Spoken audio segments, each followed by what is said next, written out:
Bom dia, mulheres, a paz do Senhor Jesus.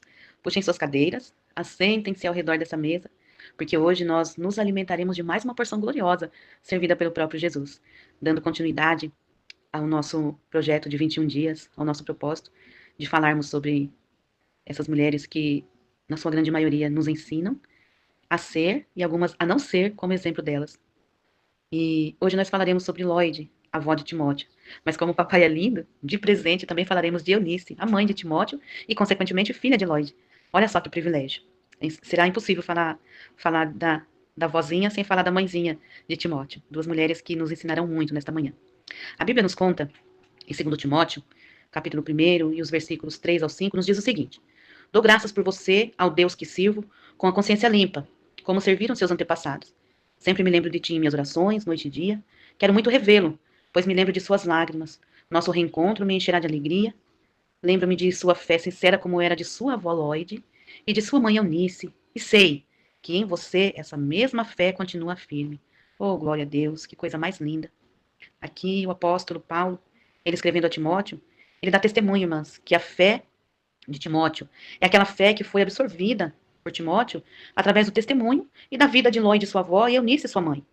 Também temos uma outra referência lá em Atos, capítulo 16, os versículos 1 ao 3, tem um texto que também faz referência a elas.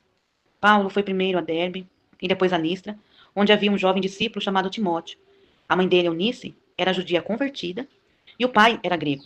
Os irmãos em Listra e Icônio o tinham em alta consideração, de modo que Paulo pediu que ele os acompanhasse em sua viagem.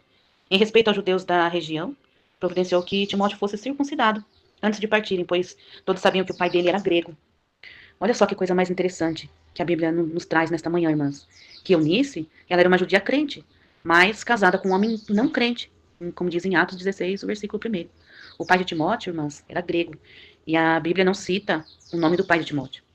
Veja, uma mulher, mãe, judia, crente, casada com um homem grego, descrente. Olha só. Ou seja, uma outra cultura, uma outra maneira de pensar. E a gente sabe que os gregos, eles tinham muitos deuses. Paulo mesmo pregando em Creta, ele fala de um deus desconhecido. Lembra desse episódio? Exatamente duas pessoas completamente diferentes, irmãs. Mas vamos aprender uma lição gloriosa aqui. A Bíblia não relata se a conversão da mãe, né, de Timóteo, Eunice, e de sua avó Lloyd, se deu antes ou depois do casamento com esse homem grego. Mas, irmãs, o que vale realçar aqui é que uma mãe casada com um homem que caminha em outra direção conseguiu inculcar na... Veja, uma mulher, mãe, judia, crente,